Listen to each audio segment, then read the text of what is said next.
An Irishman named James F. O'Connell survived a shipwreck in the 1820s. He found himself on Pohnpei, an island about 3,000 miles more or less west of Honolulu, or 2,500 miles more or less east of Manila. Pohnpei is mountainous and roughly circular with a diameter of about a dozen miles, call it 15 if you measure from reef to reef. It's the largest of the Caroline Islands, which take their name not from a woman or from a ship, but from a king of Spain, Charles II.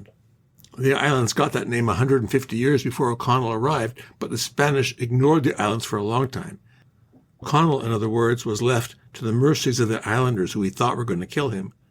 Instead, he charmed them by dancing a jig, and instead of killing him, they adopted him. As was their custom, they covered him with tattoos. They did excuse him from one other custom, the excision of a testicle. O'Connell managed to escape in 1833, and a few years later was working for P.T. Barnum as the Tattooed Man. He wrote a memoir published as The Life of James F. O'Connell, Pacific Adventurer, containing startling passages of adventure and hair-breadth escapes. In it, O'Connell introduced the phrase Venice of the Pacific. He was describing Nan Madol, a ruin on the east side of the island.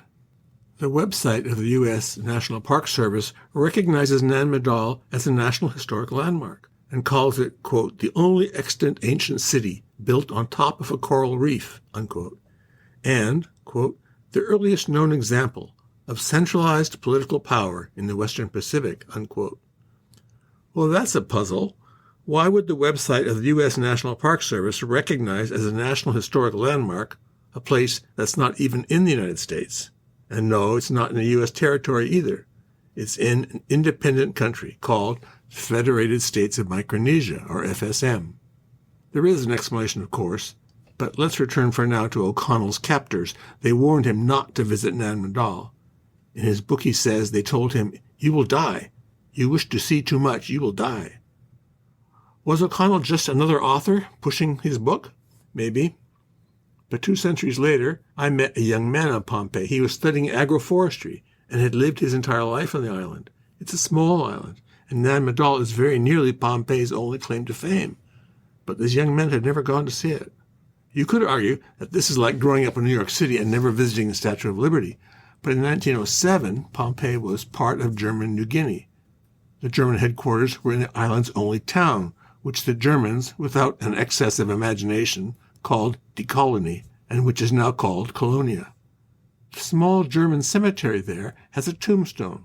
It reads, Hier ruhten Gott, Victor Berg, 1862 to 1907. Berg was the island's district officer, its Bezirksamtmann, and he went to Nan Madol with a shovel.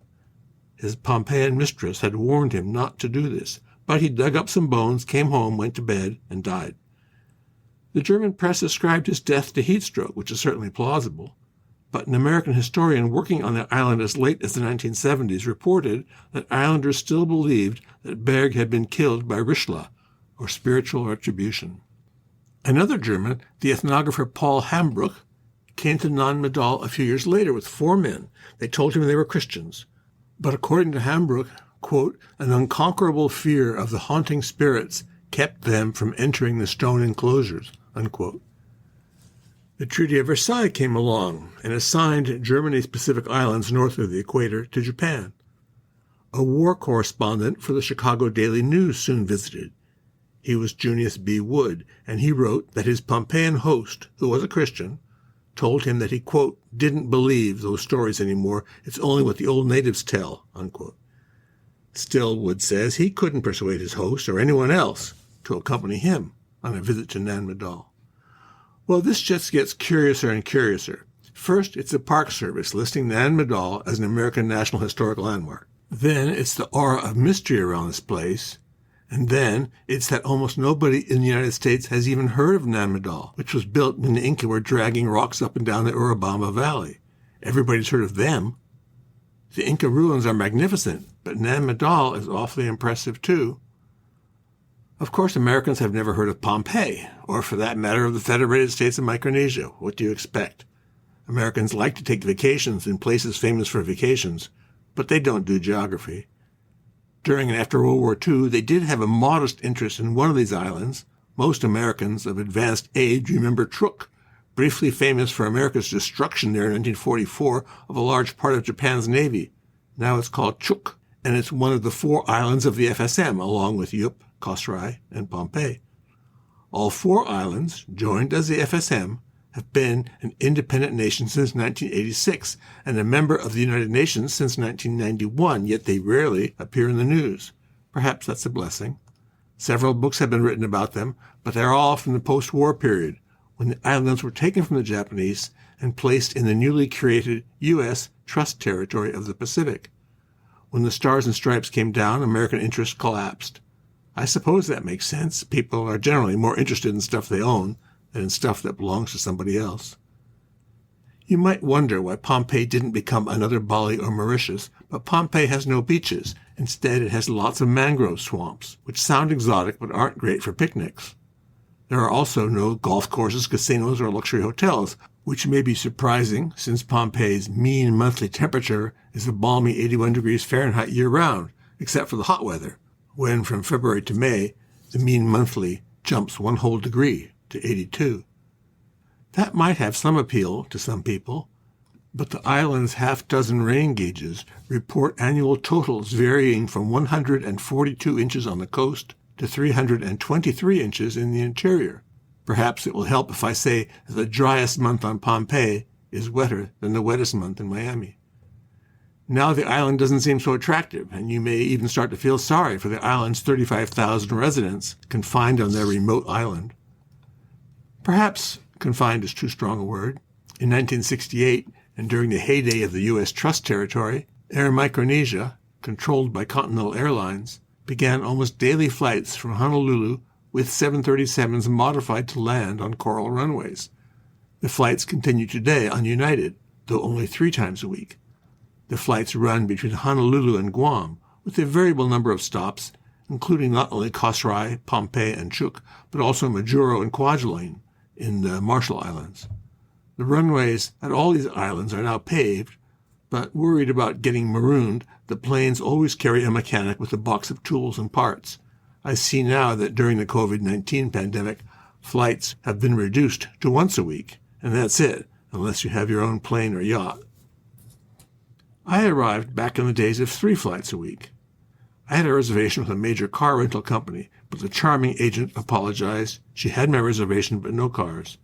She called a no-desk, no-name company, whose equally charming agent fixed me up with a car that almost at once began vibrating violently. I didn't know how serious it was until one then another pedestrian started shouting. Sure enough, you could spin with your fingers the lug nuts on the right rear wheel. An hour later, I had a profuse apology and a fancy new car at the same price. I cruised past my hotel before realizing that I had seen that building somewhere, the somewhere being the hotel's website. Colonia is a town of 6,000 people, and on an island with only 1,000 visitors annually, most coming either for Nan Madol or for diving, signs are superfluous. It's a little confusing, but also endearing, like knowing your mail carrier's name. On the theory of no time like the present, the next morning I drove to Nan Madol. There are almost no road signs on the island, but there are also almost no roads, except one that circles the island and throws off some dead-end branches. The road was completed in 1985 and was almost new when Lonely Planet published its first guidebook to the FSM in 1988. The authors cautioned that driving the complete circle, 54 miles long, was nearly an all-day affair. Quote, try to avoid renting a low-riding sedan, unquote. There hasn't been another edition of the guide since 2000. Pohnpei has too few visitors to justify it, but the road has been improved and is now in good shape. Very curvy and slow, but fine. It stays that way partly because there aren't very many cars on Pohnpei. There's not a lot of money around. The road passes through what looks like a forest, but is actually one domestic garden after another, with coconuts, breadfruit, taro, and yams. Protein comes from fish and from pork, commonly raised in backyard sties. The biggest surprise, at least for me, was the many cars that had broken down and simply been abandoned on the road's shoulders, where they were soon entombed by vegetation. A century from now, maybe less, archaeologists will have fun discovering what's under the green bumps. About a quarter of the way around the island, clockwise from Colonia, I came to a junction. If there was a sign, I missed it. But I knew what I was looking for, and so found myself on a narrow but still paved road with Nan Madol 3 miles ahead. I never saw another vehicle on this road, either on my way in or out, and I came and went twice. I came to another junction. 3 old women were sitting on a log. They asked for $1 and pointed to the right. I should say the dollar is another legacy of the U.S. trust territory.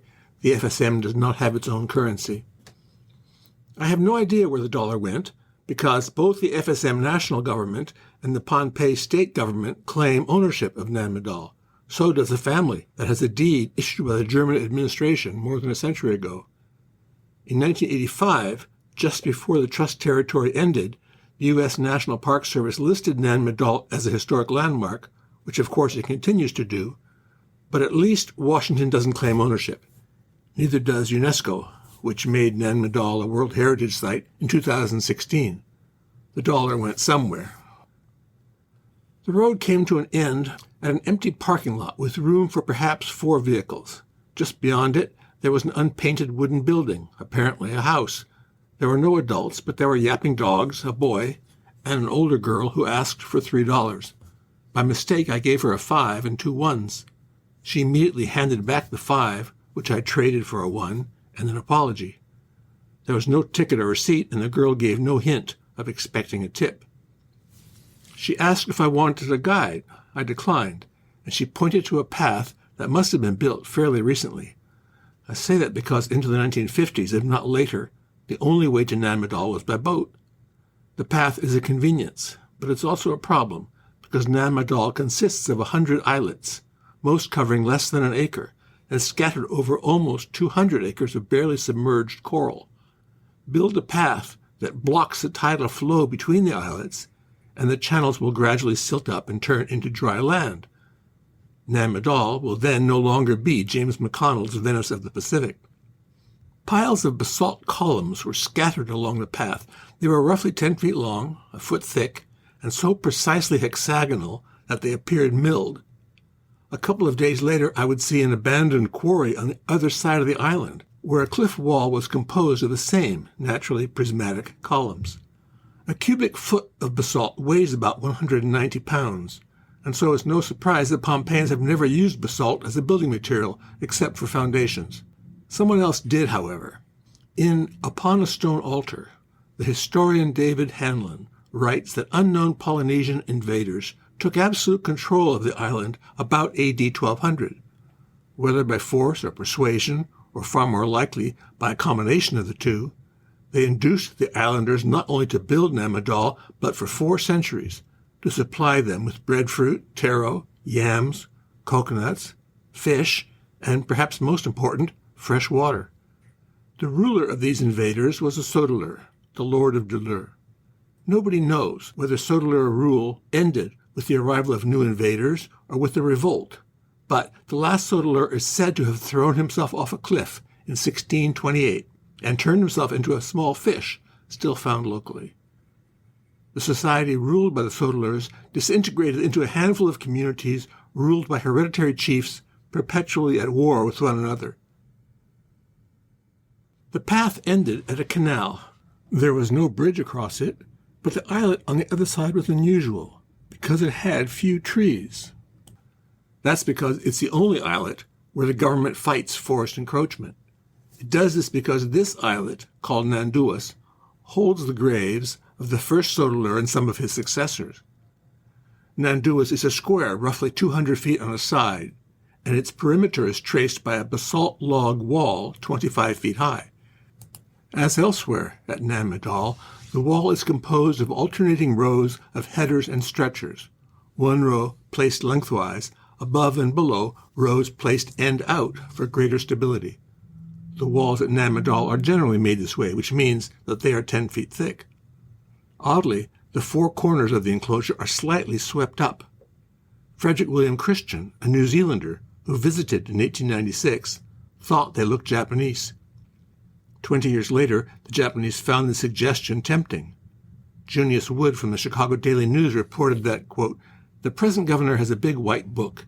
in which visitors, either after exploring Nanmadol or discussing it in the cool of his residence, are requested to write their opinion of its origin.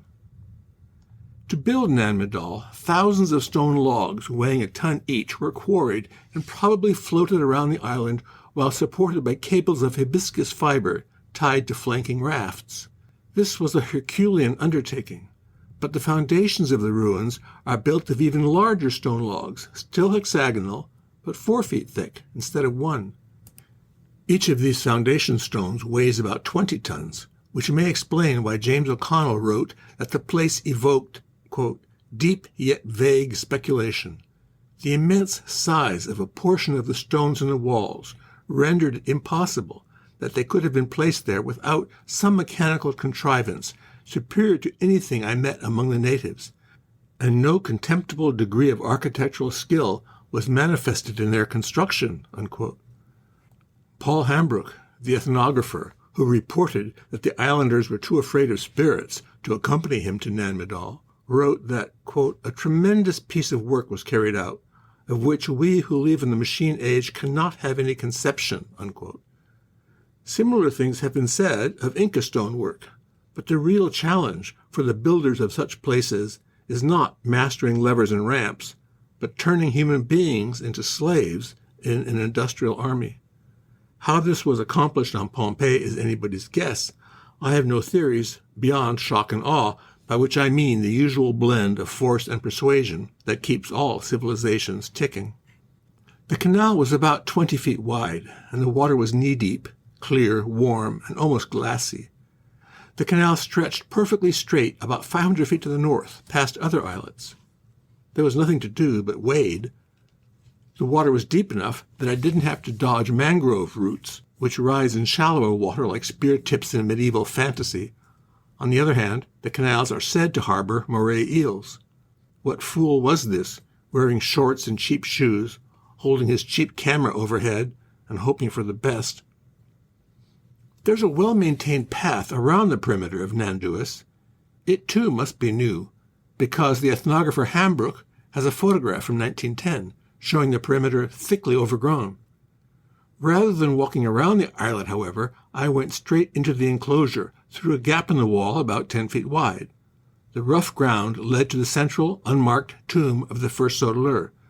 There were no signs, no trash, no graffiti, and there was nobody else around. I like it that way.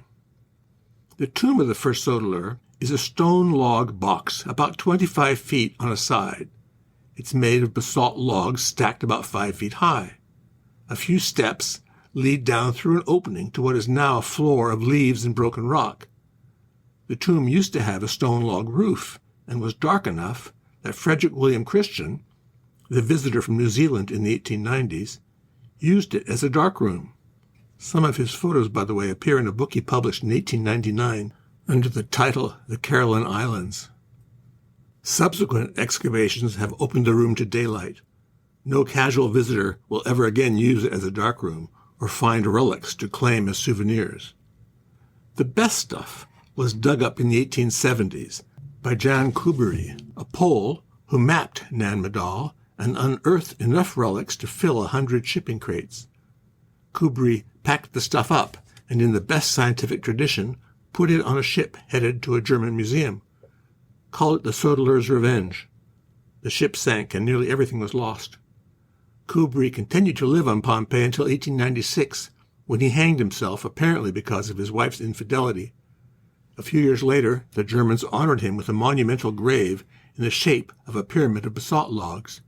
It's been rebuilt since then, but the accompanying plaque is missing. Kuberi's wife, who was 14 when they married, remarried. Her choice was unfortunate, because the Germans hanged her second husband for participating in a revolt. She was still alive when Junius Wood of the Chicago Daily News came by in 1920.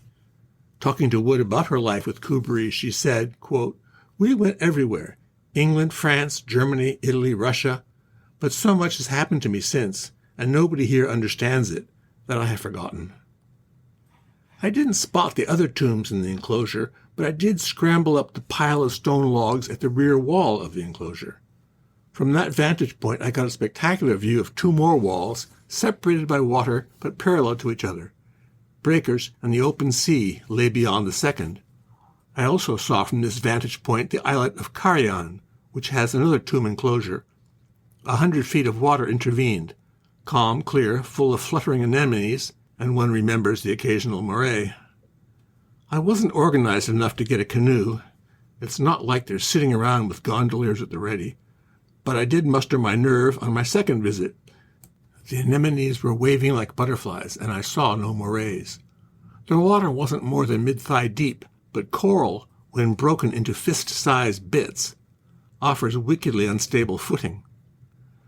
Carrion's foundation blocks, each 4 feet thick and placed end out to form a hexagonal lattice, rose 8 feet above the coral gravel beach. 4 pairs of standard dimension headers and stretchers were stacked on top of that foundation. The entrance to the enclosure was semi-collapsed. It would have been easy to clamber inside, but if a basalt log shifted onto my ankle, I'd have been in trouble. I peeked inside and saw nothing. Offshore, a sunken Japanese freighter was almost buried in broken coral. I waded back to Nanduis and re-entered the enclosure. Off to the right there was a small opening. It was about 3 feet high, 3 feet wide, and 10 feet long. I scuttled through it to the perimeter walk and thought of the coal miners in George Orwell's Road to Wigan Pier, the ones with buttons down the back, from repeatedly scraping their vertebrae against low roofs. I supposed for no good reason that this passage was a drain, but John Whiting, an American anthropologist who worked on Pohnpei in the 1950s, writes that it was actually the entrance for commoners. Of course. How foolish of me. What could be more obvious? Little people scuttle. Shades of the mighty Leona Helmsley. One thing I learned on Pohnpei was that most Pohnpeians, given the choice, will pick poverty over scuttling. It's not that they like poverty, but they surely hate scuttling. The Sodelers taught them that. I know this sounds implausible. The last Sodeler turned into a fish or whatever 4 centuries ago.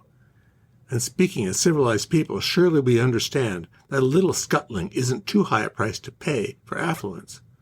So, I'm going to try proving my point, beginning with this. When, in 1986, the U.S. Trust Territory of the Pacific became the Federated States of Micronesia, the new nation signed a compact of free association with the United States. Under its remarkable terms, Pohnpeians were and are today free to move to the United States. They can work there legally without the bother of a visa.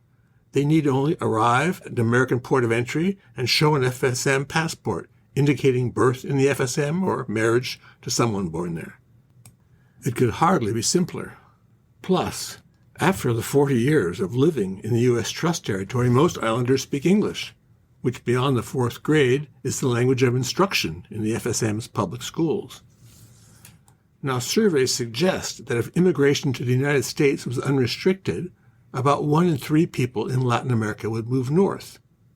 Given their leg up with English, you'd expect the fraction of Pohnpeians jumping on that United 737 to Honolulu to be even higher. Yet the last FSM census found a grand total of 2,000 Pohnpeians living in the United States. That's 1 in 17. It's true that Pohnpei lacks the murderous gangs that drive many Central Americans to move north, but per capita GDP across the FSM is less than $4,000 annually. That's about the same as El Salvador. There must be something about this island that makes most people decide to stay home. Doing that almost certainly condemns them to poverty, because the island has very few salaried jobs. Pohnpeians know without being told that their future almost certainly is either subsistence farming and fishing or working for the Pohnpei state or FSM national governments. Both are headquartered on Pohnpei. You don't trust statistics? Fine, neither do I. A good house on Pohnpei is a 4-room rectangle of painted concrete blocks under a corrugated metal or tile roof. Windows are simple aluminum frames, one pane sliding over the other. The interiors are simpler still, with only half of the island's houses having either a flush toilet or a ventilated pit toilet. Most houses do have running water and electricity, but the island's power station runs on oil, and charges about 50 cents a kilowatt hour, among the highest rates in the world. Pohnpeians can't afford to leave the lights on carelessly, yet given the legal opportunity to better themselves, as Americans like to put it, they decline. The Wall Street Journal's columnists will say that the islanders are just bone lazy. But I think there's more going on than that, in part because nobody who's ever been a subsistence farmer would call subsistence farmers lazy. This choice of the islanders to stay home needs more careful consideration. All in all, as Mark Twain wrote in another context, I think it is a conundrum worth investigating. Sometimes I feel like agreeing with Henry Ford on the subject of history. There's so much of it, and as an early potentate of the Standard Oil Company once said, it seems sometimes to amount to one damn thing after another. But, as you can guess, I think that the behavior of Pohnpeians today has a lot to do with their history, and not just their submission long ago to the lords of Nan Madol. I'm thinking that within the space of a century, starting in the late 19th century, Pohnpei became part of the Spanish Empire, then the German, then the Japanese, and then, though they weren't so uncouth as to call themselves imperialists, the Americans. It was a whirligig. The islanders were told to do this, and then to do that, to learn this language, and then to learn that one, to pray in this church, and then to pray in that church. Oh yes, the missionaries were here big time. I think the people of Pohnpei were left a little dizzy, and decided that when all was said and done, they really weren't interested in buying this thing called civilization that these various outsiders were selling. It didn't help that right from the start, the whites treated the islanders with contempt. There's a great example in the swaggering narrative of Frederick William Christian, the New Zealander who made a dark room of the first settler's tomb. He recounts this conversation with the chief whose territory included Nan Madol. Quote, "The angry old monarch turned on us and rated us sharply for our unhallowed work, which he bade us cease once and for all. At length he grunted out sulkily that he didn't like white men and that his people didn't either, and was dismissing us with further threats and warnings, which, to his infinite wonder, I treated very lightly. 'Tell your king there,' said I, in the current Pohnpeian, to a chief close by, 'that I will return in a year or two and bring with me a party of Irishmen, with picks and spades, and lamps and muskets, and we will dig where we please. By and by you will understand white men better.'" Unquote. I expected better of Paul Hambrook, the ethnographer, but if he was less obnoxious, he was only marginally so. He wrote that Protestant missionaries from the United States had made the islanders, quote, "deceitful, sly, and selfish," unquote. I guess you could argue that Hambrook was attacking the missionaries, not the islanders, but Hambrook's particular target was Henry Pohnpei, a mission-educated businessman who was also the grandson of an English sailor. Hambrook wrote that the first German district officer in Pohnpei, Albert Hall, quote, "very soon saw through the cunning half-breed," unquote. I was reading a translation and was so surprised by this that I went back to Hambrook's original. Dr. Hall durchschaute das gerissene Halbblut sehr bald. The translation was spot on. The outsiders did more than insult the Pohnpeians. By 1850, 2 American whaling ships were dropping anchor in Pohnpei's waters every month. Whalers were still arriving at the end of the century, when the same district officer mentioned by Hambrook, Albert Hall, boarded one. Hall has left his own memoir, and in it he remembers that the deck was, quote, "swarming with natives, especially women. The ship's hatches were open, and from them highly prized wares were making their appearance. Rifles, ammunition, dress materials, alcoholic drinks. Payment was in cash, or, failing cash, the women made themselves available. I told Captain Montgomery quite frankly that this would probably be his last visit to the island, for by the following year I would have organized the forces necessary to put down this disgraceful trade," unquote. I still wonder at the islanders' eagerness to board Captain Montgomery's ship, because in 1855, about 50 years earlier, another whaling ship had anchored at Pohnpei and buried a sailor who had just died of smallpox. 2 other men were put ashore barely alive. The ship left, the sick men died, and an islander took their clothes. Albert Sturgis, an American missionary and a newcomer himself, implored the thief to burn the clothes. Too late. 3,000 people died of smallpox within the next 5 months. When the Germans arrived nearly 50 years later, they conducted a census and found 3,500 people on the island. They estimated the population in 1850 as 15,000. Albert Hall, by the way, gave a tour of the island to Robert Koch, the Nobel laureate student of tuberculosis, cholera, and anthrax. Pity we don't have a record of the discussion the 2 men surely had about smallpox. I mentioned the missionary Albert Sturgis. He had arrived in 1852, 3 years before the smallpox outbreak, and he was one of 2 pioneers sent by the Boston Mission, formerly the American Board of Commissioners of Foreign Missions. This was the same Congregationalist organization that a generation earlier sponsored the first missionaries to Hawaii. A history of the board's work was published in 1906 and contains a photograph of Edward T. Doane, a missionary who arrived on Pohnpei in 1855, the year of the smallpox invasion. In the undated photograph, he is gaunt and gray. He sits next to 15 students, all male teenagers. They are dressed in Western clothes, severely plain shirts, pants, and button jackets.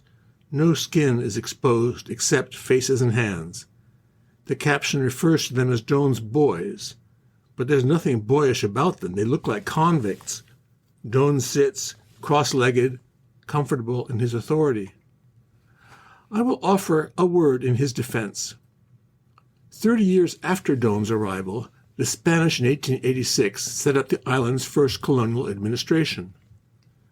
They announced that schools henceforth had to operate in Spanish, and of course avoid any criticism of the Catholic Church. The American missionaries who had been teaching in English for decades protested and were eventually expelled.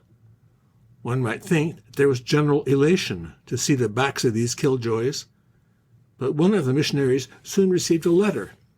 It read in part, "As I was sitting there, some of the natives who were wandering around saw me and where I was. Soon quite a number were gathered, and we thought we would have a prayer meeting. We sang and prayed, but soon everyone was crying. We tried to sing again, but they cried harder and harder. We remembered every one of you and wished you could be with us." Unquote. Why would such a letter be written, except to express heartache? It is, to borrow from Twain again, a conundrum. The missionaries certainly suffered for their faith. The earliest of them complained that the islanders didn't know what money was and could not be persuaded or induced or bribed to help the missionaries build houses, which in this climate the missionaries absolutely needed. A grocery order from those early years begged the mission board in Hawaii to send 1 barrel each of beef, pork, flour, sugar, molasses, fish, hard bread, and lamp oil. As late as the 1880s, Lucy Ingersoll, with an M.D. from Yale, wrote a letter home in which she almost stamps her feet in rage because nobody will help her do the laundry in her small hospital. She refers in one letter to the arrival of the mission's supply ship. Quote, "I am not one given to crying, but the tears, not tears of sorrow, fell from my eyes when I saw the dear old morning star in the early dawn of that October morning steam inside our harbor so unexpectedly." Unquote. Sick, Ingersoll left Pohnpei to return to a conventional medical practice. 50 years later, she was living in Riverside, California. Perhaps literacy was the greatest gift of the missionaries who taught both in English and in Pohnpeian, for which they devised an orthography. In the late 1940s, one of their converts, Llewellyn Bernhardt, wrote a history of the island. He wrote it in Pohnpeian, but it's been translated into English as the Book of Llewellyn. The most interesting thing in the book, I think, is the contrast between what Bernhardt talks about and what he doesn't talk about. Specifically, Bernhardt mentions a soteler named Raipuinlonko, who, quote, "ate the flesh of animals and the flesh of people," unquote. Yet Bernhardt makes no mention of the whalers and their smallpox. Why is that? Possibly it's because he doesn't want to criticize the foreigners to whom he owes so much. Alternatively, or additionally, it's because the settlers, despite their historical distance, were remembered as worse. The Spanish, as I say, set up shop in the 1880s. They weren't really keen on doing this, but the government in Manila had not been amused to see German companies establish a trading post on Pohnpei. The Germans wanted dried coconut meat or copra, which they had lately developed as a major source of edible fat. The Spanish decided they had better move in, and their arrival was duly recorded in Appleton's Annual Cyclopedia for 1886. Quote, Pohnpei is the headquarters of the American missionaries. There are 11 of them on the island and about as many traders. The exports are about 40 tons of copra. In August, Naval Lieutenant Capriles was commissioned as governor and sent in the steamer Carriedo to take possession with an infantry lieutenant as his secretary, 28 soldiers, and 25 convicts to build stations. He was accompanied by 4 Spanish monks who went to convert the natives. Unquote. The Spanish built a fort overlooking the island's best harbor. This was the germ of the town now called Colonia, but which the Spanish called Santiago de la Ascensión. They also began the circle road around the island, presumably to strengthen their control of the islanders. The missionaries endorsed the road, but then the Spanish deported Reverend Doane and lost an interlocutor. Governor Capriles had by then been replaced by Isidro Posadillo, who directed that work on the road continue on a feast day. The islanders refused. Posadillo sent soldiers to enforce his order. The islanders killed them all, and then went to Santiago de la Ascensión and, for good measure, killed Governor Posadillo.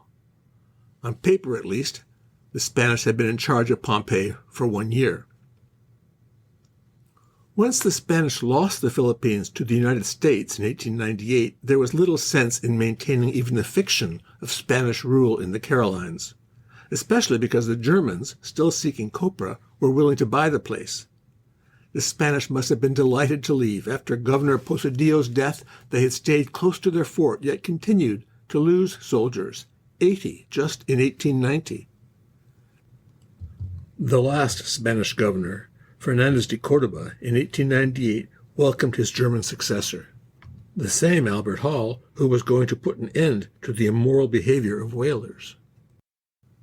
Hall stepped ashore with 26 Malays, 20 Melanesians, a doctor, a police sergeant, and a harbor master. Hall said he needed nothing more. He writes that Governor de Córdoba, quote, clapped his hands together and exclaimed that I would be dead within a week, unquote. In an effort to stay alive, by presenting no threat, Hall explored the island on foot without a military escort. He not only survived, but was promoted to successively higher positions in the German Empire. I suspect that years later Hall missed Pohnpei, where he had kept a Pohnpeian mistress, worn a traditional grass skirt at feasts, and allowed local women to rub his body with coconut oil. It doesn't sound very German. Hall ordered the destruction of the Spanish fort and a cleanup of the fort's moat, which, he wrote, was filled with rubbish and crawling with scorpions and centipedes. Almost immediately he allowed the American missionaries to return, but they didn't stay long and left for good in 1907, when German Protestants arrived. The Germans stayed on Pohnpei until the arrival of Protestants from Japan's South Seas Mission Board, or Nanyo Dendo Dan. It wasn't just the Protestants who shipped in and out. In 1903, the Spanish Capuchins left and were replaced by German Jesuits. A new church was built and was soon designated a cathedral. Years later, the Japanese would tolerate the Jesuits, but eventually commandeered the cathedral for an ammo dump, which explains why American planes bombed the building along with almost everything else in Colonia. The bell tower and apse survive, but the stairs are impassable. Even the finest German steel has been no match for Pohnpei's climate. In 1907, the banker Bernhard Dernberg became Germany's Secretary of State for Colonial Affairs. He was determined to make Germany's colonies pay for themselves. But Pohnpeians still had little or no money. Instead, local chiefs allotted and confiscated land as they pleased. In return, villagers gave the chiefs labor and food in the form of feasts. The American missionary Albert Sturgis, the same man who had urged the thief to burn the smallpox-infected clothing, had many years earlier described the island's economy as, quote, a sort of socialism quite destroying all our efforts to fix them in place and property, unquote. That's what I call an evangelist with a mission.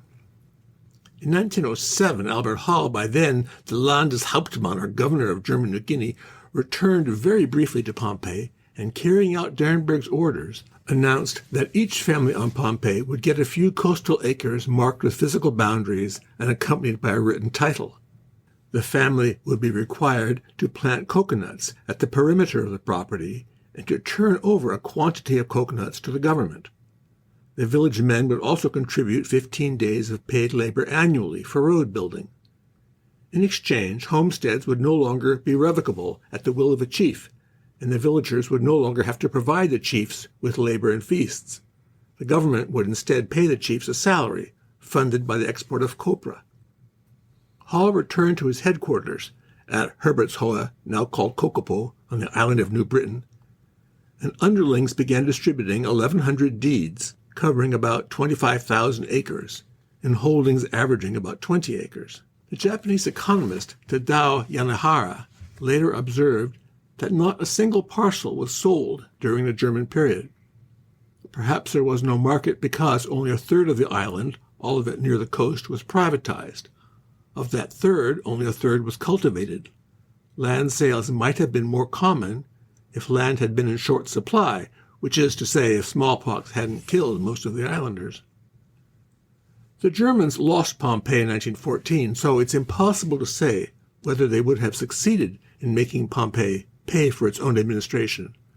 But the reform did not get off to a good start.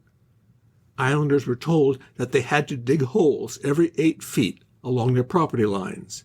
Each hole had to measure 1 cubic meter and had to be filled with a mix of leaves, sand, and soil.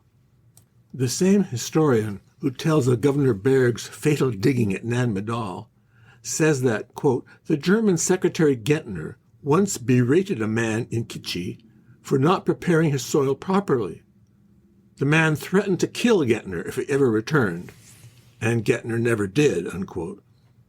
In 1909, a new Bezirksamtmann arrived.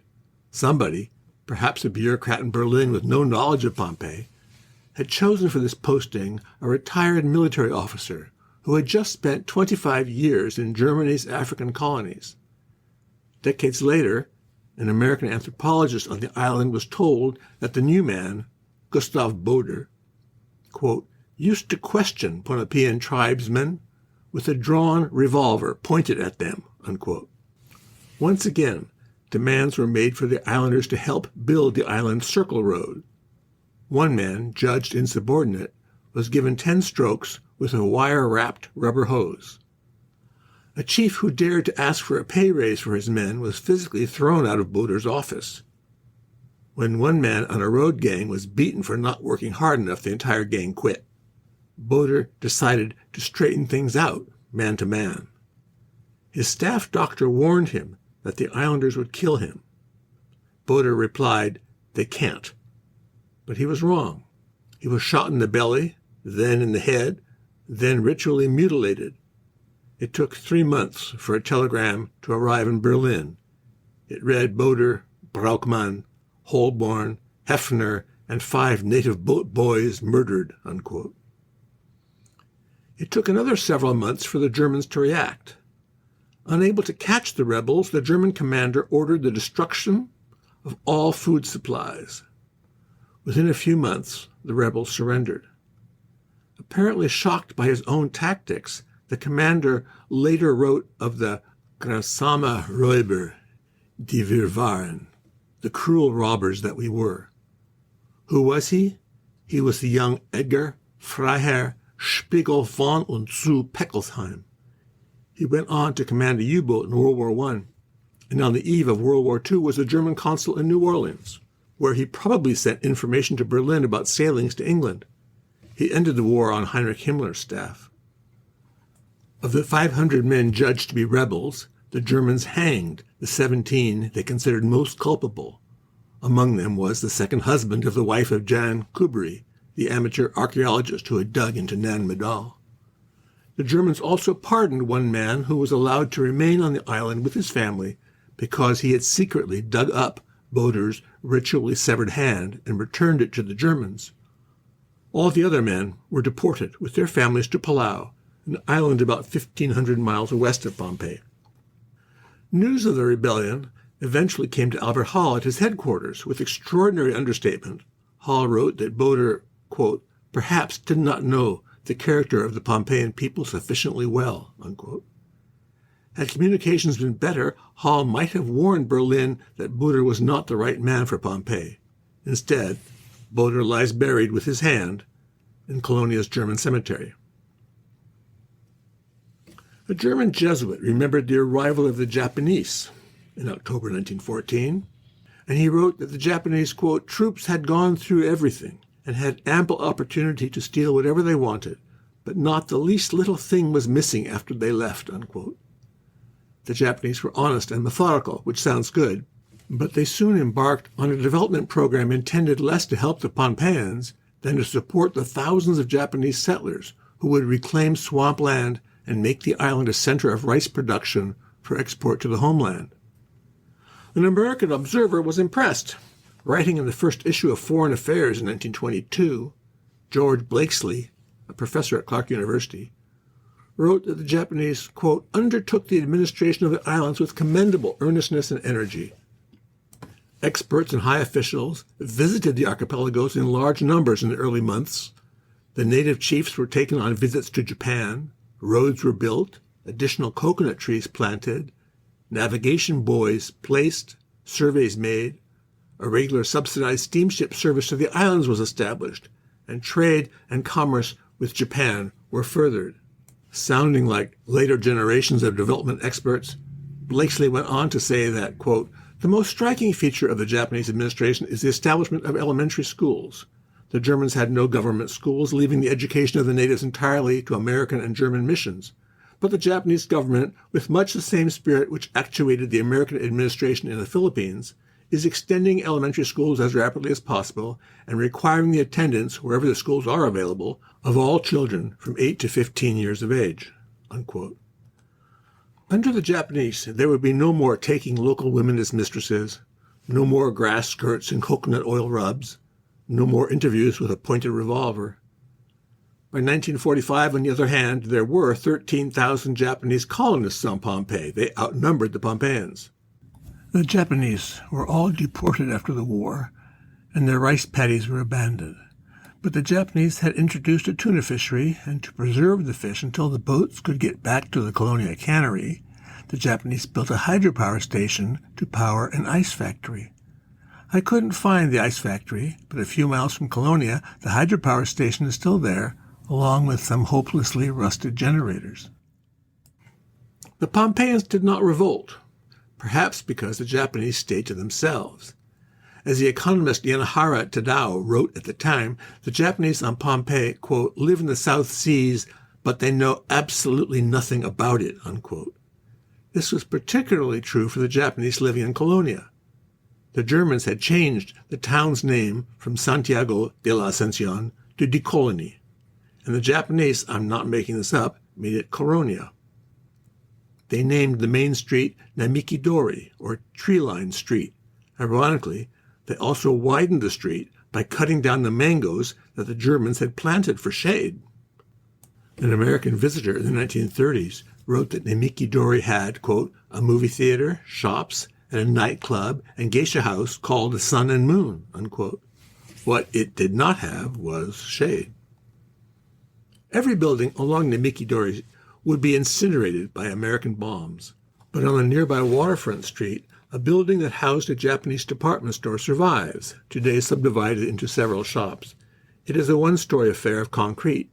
Its roof once had playpens and swings. A European resident of the island recalled that, quote, the Japanese would leave their children up there to play while they shopped, unquote. At the edge of town, the Japanese established a botanical garden stocked with tropical fruits and vegetables to test as crops for Japanese settlers. After the war, the Japanese horticulturalist in charge of the place, Mr. Ono, came back and wept at the ruins. Things aren't much better now. The 3-story concrete skeleton of the garden's administration building survives, but it's a graffiti-trimmed, sprawling wreck. In 2001, a team of American experts visited and published this assessment, quote, most of the plantings at the station have been neglected and in some cases abandoned. The situation is dire. The plantings of palms, fruit, timber, and other economic and ornamental trees are a state and national treasure. They represent what once was the finest collection of useful and economic plants in all Micronesia, and possibly the entire Pacific, unquote. Within 4 months of the Japanese surrender, the Japanese were gone from Pohnpei. Colonia got its third name, Colonia, spelled with a K, because there was already a town called Colonia, spelled with a C, on Yap, 1,400 miles to the west. The U.S. Navy remained in charge of the islands until 1951. During that time, the Navy sponsored a surprising amount of scholarly research, including a doorstopper called Handbook on the Trust Territory of the Pacific Islands. In 1951, the Navy handed administration over to the Department of the Interior, which remained responsible for the islands until the FSM was created in 1986. Under the Interior Department, the American official in charge of Pohnpei was called Distad Pohnpei, short for District Administrator Pohnpei. For many years, the Distad Pohnpei was Hank Hedges, formerly the owner of a Chicago construction company. He was big, jovial, and colorful in his habitual Hawaiian shirts. The only access to the island remained ship or military seaplane, until 1962, when an airfield was built on coral grit, dumped in the water just north of Colonia. Flights began with a 4-engine DC-4, owned by the Trust Territory government. They continued until 1968, when Air Micronesia began the 737 service operated today by United. Unlike Japan, the United States had no intention of colonizing Pohnpei. The school built by the Japanese for Japanese children was converted to a hospital, but there were few other investments. Philip Tuman, a Chicago attorney who spent 2 years in the late 1950s as a judge on the Trust Territory's Supreme Court, wrote that, quote, we furnish a pretty awful road system. In road building and maintenance, we have never equaled the Japanese, whose concrete roads and structures are in certain locations still usable. Tuman was particularly miffed that he was living in a Quonset hut that had been designed for 3 years of tropical service but was now in its 13th. He wrote that the United States was, quote, a miser, too penurious to pay adequately for his assumed obligation, unquote. The Americans did finally complete the Island Circle Road, and they established a new agricultural research station and appointed a director who had been an agricultural extension agent in Spokane. He must have liked the tropics because he eventually retired to Hawaii, but Pohnpei frustrated him. The islanders already knew how to produce all the breadfruit, taro, and bananas they wanted. They also knew how to grow yams too heavy for 2 men to carry. They hoped the extension agent could show them how to grow still bigger yams, because growing the island's biggest yam was a major source of prestige. He had no idea how to do this.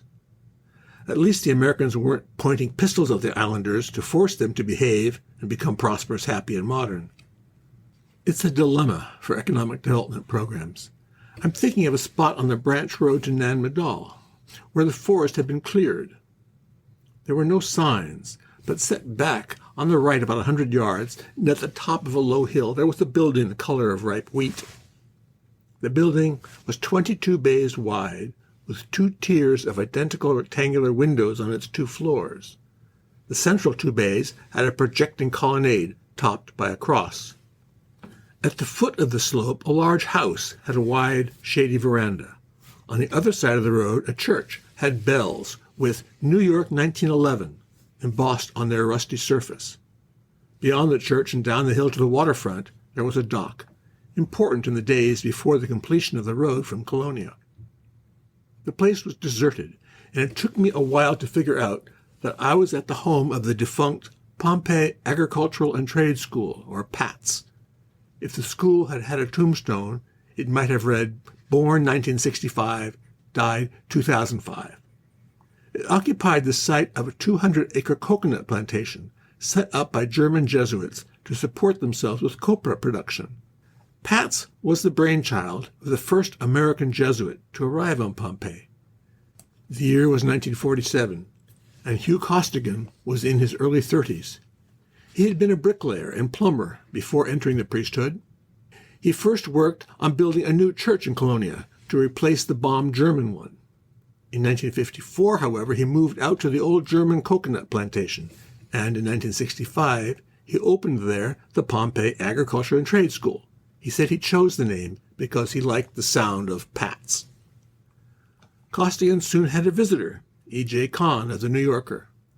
Kahn reported that, quote, on his occasional stateside visits, Costigan also makes a point of looking up his old friends in construction unions.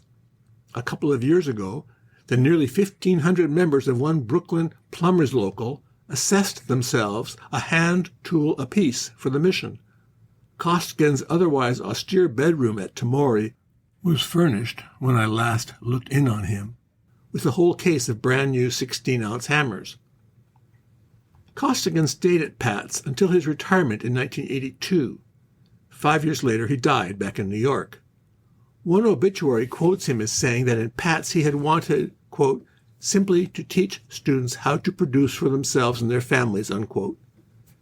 It's an odd goal, since the Pohnpeians already knew how to do this. But, as I say, it's a story that's been repeated time and again. A program prospers because of the well-meaning dedication of one person. With that person's retirement, the enterprise slowly declines and, more often than not, gives up the ghost. As Pat's declined, the trust territory was coming to an end also. And here, too, there was a prevailing naivete. It was expressed perfectly by William Bascom. In later years, Bascom was a professor of anthropology at Berkeley, but immediately after the war, he worked on Pohnpei for the Navy. At a conference in 1949, he said, quote, we can, by an enlightened administration and by just and considerate treatment of the Pohnpeians as individuals, maintain the reputation enjoyed by Americans, and gain the loyalty and gratitude of the people for whom we have assumed responsibility in the name of our own security and safety, unquote. That strikes me as a perfect blend of noblesse oblige and realpolitik. It seems odd that an anthropologist can fail so completely to understand the people around him.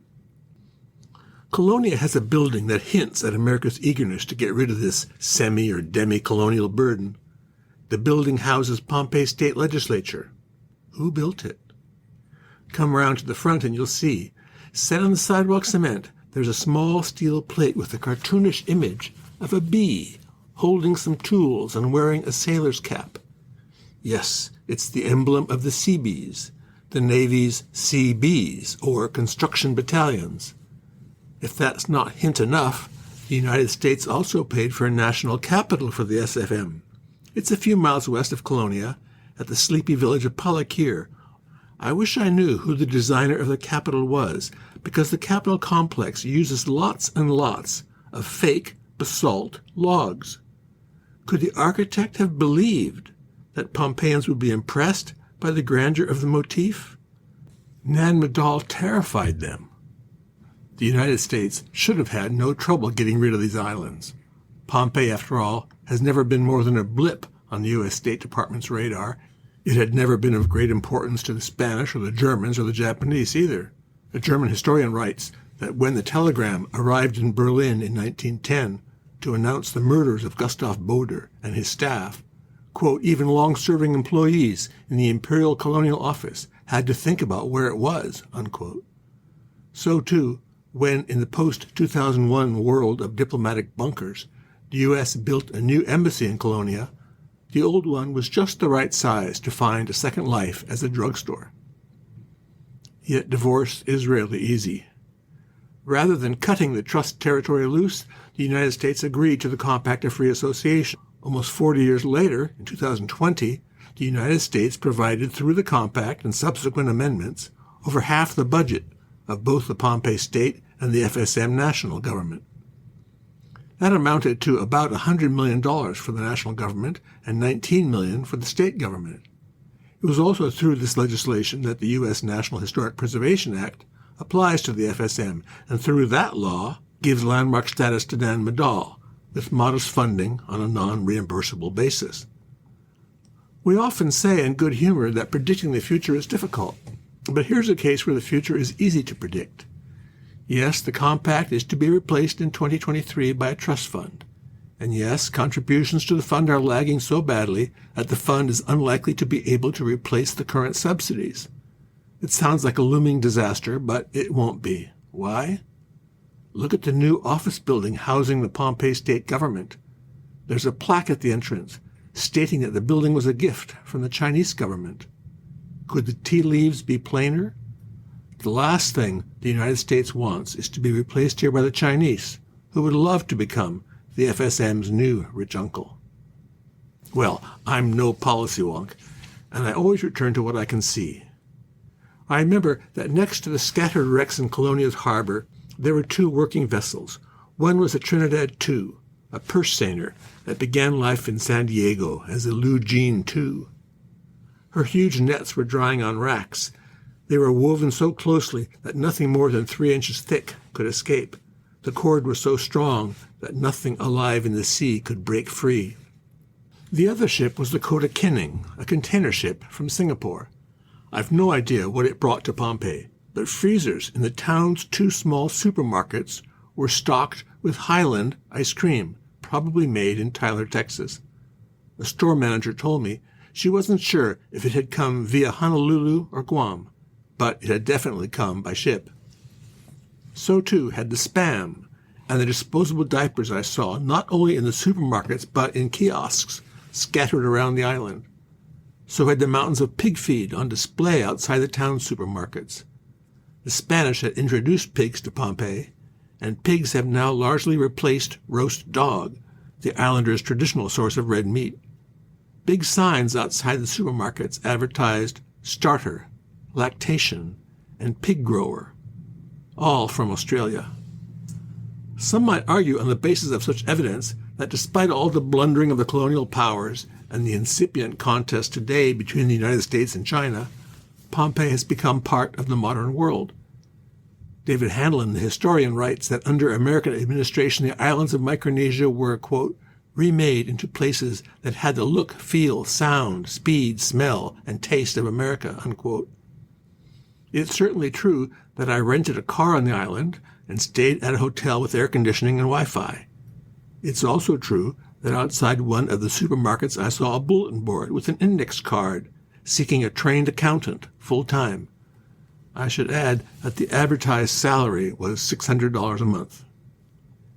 It's also true that I never saw a traditional Pohnpeian house. This is truly discouraging.